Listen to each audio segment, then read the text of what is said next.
The city of illusions, the journey from Umuaka to Lagos took 2 days, each mile stretching like the serpent's tail. When Nene finally stepped out of the rickety bus at Ojulegba, she felt swallowed by another world. Everywhere was noise, horns screaming, hawkers shouting, downfall drivers cursing, engines growling. Lagos was alive, breathing chaos and ambition. Ngozi met her at the motor park, smiling with painted lips. "Welcome, my sister. You have come to where things happen." They boarded a Kiki to Surale. Nene watched tall buildings glide past, neon signs glowing like restless spirits. She saw people dressed in fine clothes walking fast, as if being chased by unseen dreams. That night, she lay on a tin mattress in Ngozi's one-room apartment. The fan groaned overhead, and the city's noise seeped through the window like restless whispers. Yet, despite the discomfort, her heart danced. "I am in Lagos. My new life has begun." Days turned into weeks. Ngozi introduced her to Madam Esther, a plump woman who ran a small restaurant near Ojota. Nene started as a cook's helper, waking before dawn to fetch water, pound yam, and wash plates. The work was hard, but the pay was fair. She sent a little money home each month, proud at first. Obayoma wrote letters in careful handwriting, always beginning with "My wife, may the ancestors watch over you." Her children sent drawings. "Come home soon, Mama," one said in crooked pencil, but as Lagos pulled her deeper, her heart began to drift. Months passed. Madam Esther noticed Nene's beauty and introduced her to customers who came to eat and flirt. "Use what you have," Madam would say with a wink. At first, Nene refused the advances, remembering Obayoma's quiet eyes. But temptation is patient, it waits until hunger weakens the heart. One evening, a man in a fine car came to eat at the restaurant. His name was Chief Uche, a businessman with gold rings and a voice smooth as butter. He praised her cooking, slipped her extra cash, and began to visit often. Soon, he was paying her rent, buying her dresses, promising to take care of her future. Ngozi encouraged it. "My sister, this is Lagos. Who remembers loyalty when hunger bites? You deserve enjoyment too." And so Nena's letters home became fewer, then stopped. When Obayoma sent word that the children missed her, she sighed and said to herself, "Let them grow strong. I will return when I have built something real." But the city was already swallowing her. Chief Uche became her ward, until one day he vanished like morning dew. His number stopped going through, and his driver came to collect the car he had given her. The landlord demanded rent. Lagos, the hungry giant, had eaten another dream. When her money ran out, Nene turned to Madam Esther for help. But Madam's eyes were cold.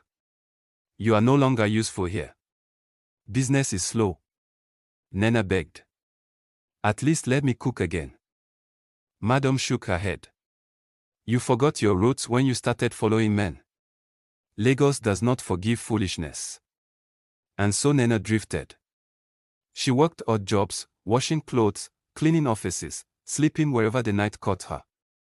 Her once smooth skin grew rough, her fine dresses turned to rags, the city lights no longer sparkled, they hissed like mockery. Sometimes she would see other women, dressed as she once was, laughing in bars, sitting beside rich men.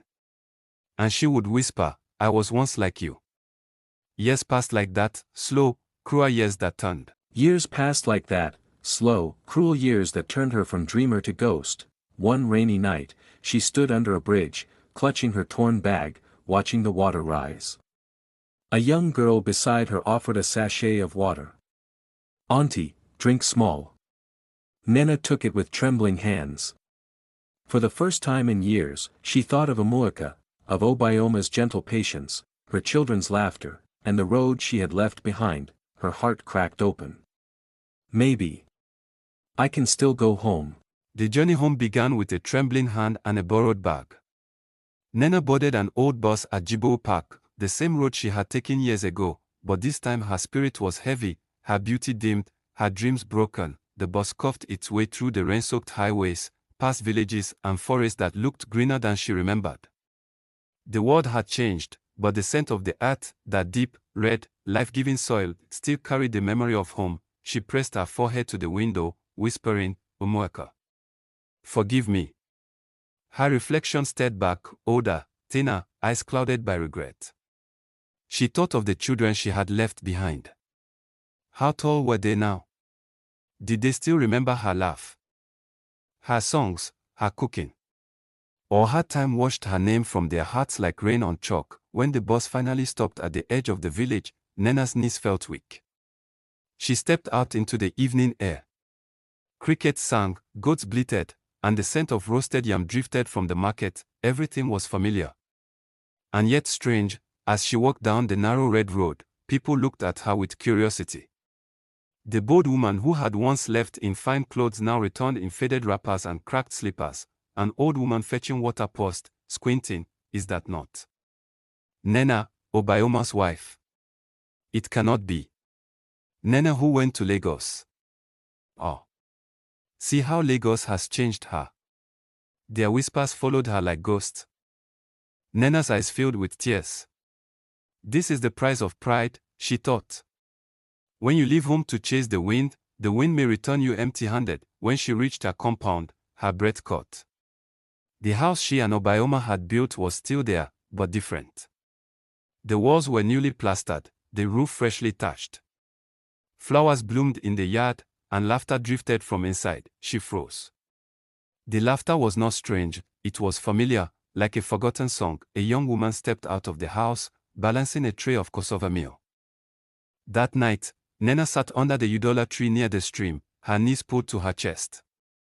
The moon hung low, silvering the water. Somewhere nearby, frogs croaked their evening songs. Her thoughts spilled like broken pots. How did it come to this? She remembered her first night in Lagos, her laughter with Ngozi, the taste of new beginnings. And now, she was here again, at the edge of her own village, feeling like a stranger. Footsteps approached. It was Chidinma. Mama, the young woman said softly, sitting beside her. I used to hate you. Nena looked up, startled. When you left, Chidinma continued. Papa stopped smiling. Ifoni cried every night. People mocked us. I swore that if I ever saw you again, I would turn away. But now, I see what life has done to you. Her voice trembled. Maybe that is punishment enough. Nena's tears flowed freely.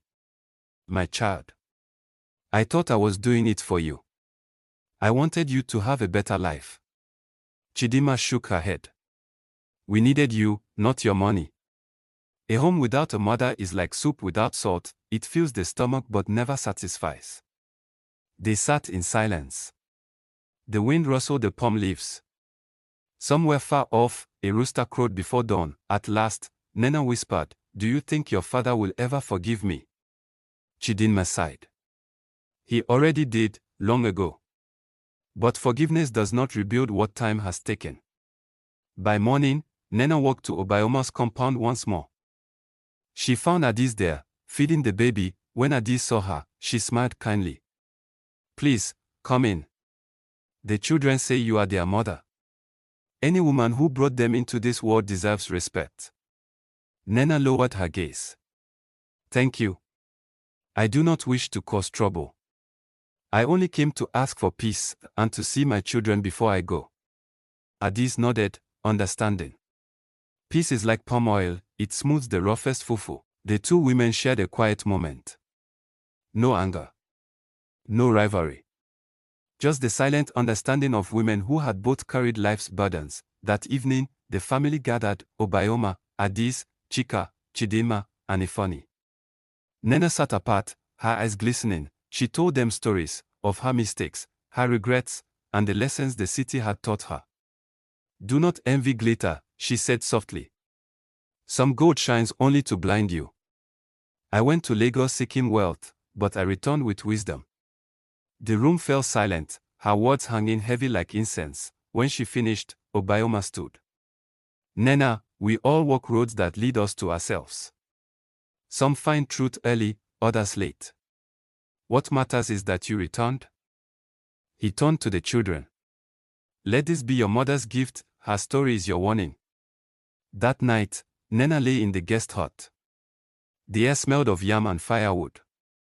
For the first time in years, she slept peacefully, not as a wife or mother, but as a soul forgiven. As dawn touched the hills, she rose and looked at the sunrise. The same sun that had watched her leave now watched her return. She whispered, "Thank you, Obioma.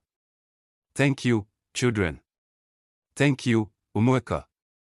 And somewhere in the rustling leaves, it felt as if the ancestors whispered back, "Welcome home, daughter." One hot afternoon, as Nena sat pounding cassava, a familiar voice called from the path, "Nena. Nena of Umueka." She turned, and there stood Ngozi, the very friend who had first led her to Lagos. But the woman before her was not the glittering city queen she once knew. Her eyes were weary, her once glossy wig now dull. "Ngozi." Nena whispered. They embraced tightly, both trembling. "I heard you came back," Ngozi said. "I came home too. Lagos finished me, my sister. Everything I built there vanished. The city swallowed me whole." Tears welled in both women's eyes. Nene took her by the hand. "Come. You are home now. We will start again, together." That evening, as the sky turned gold, the two women sat by the stream, washing cassava and laughing softly. It was as if the years between them melted away. Ngozi sighed. "Do you think God still listens to women like us?" Nene smiled gently. "If he did not, I would not be sitting here beside you. Even the palm tree that bends in the storm rises again when the wind is done." From that day, Ngozi joined her at Ulonwani. Together, they taught the younger women, and soon, the Sunday gatherings grew. Young girls, married women, even widows came from nearby villages to listen. Some brought kola nuts, others palm wine. The air was filled with laughter, wisdom, and healing. The very woman who had once chased the city's false light was now guiding others toward the true light of home. Years passed. The children married, Obioma grew gray, and the compound overflowed with grandchildren. Nena became known as Mama Nioma, the village storyteller. Her stories were more than entertainment, they were medicine for the soul. Every evening, under the golden sunset, people gathered as she began her tales. Once, there was a woman who left home chasing the city's glitter. They all knew who she was speaking about, but no one interrupted. Her story had become part of Umuaka's wisdom, a living proverb whispered from one generation to the next. One harmattan morning, when the wind carried dust like memory, Nena sat quietly under the Udola tree, the same place where she had wept years ago. Her hair was silver now, her hands wrinkled, but her eyes were peaceful. Chidinma came to sit beside her, holding her hand. "Mama, the women say they owe their courage to you." Nena chuckled softly. "No, my child. They owe it to truth. All I did was tell my story." They sat in silence for a while. Then Nena said, "Promise me, Chidinma, promise you will teach your daughters the same lesson." "I promise, Mama." The sun rose higher, bathing the land in gold. Birds sang, children played in the distance. Nena smiled faintly, her gaze fixed on the sky. "Oh, how beautiful the world looks when the heart is at peace." Her voice softened like evening wind. Tell them that forgiveness is the soil where second chances grow." Then she closed her eyes and drifted, not in sorrow, but in serenity. When the people of Umuaka heard that Mama Nioma had joined the ancestors, the village mourned deeply. They said she had lived her story well, and died redeemed. At her burial, Obioma spoke with tears and pride. She left chasing gold, but returned bringing light. The women of Ulonwani danced in her honor, their songs echoing through the hills.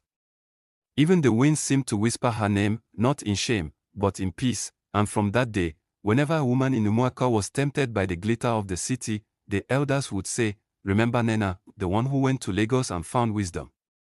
In every woman's heart lies a journey. Some roads lead to fortune, others to regret, but the greatest road is the one that leads back.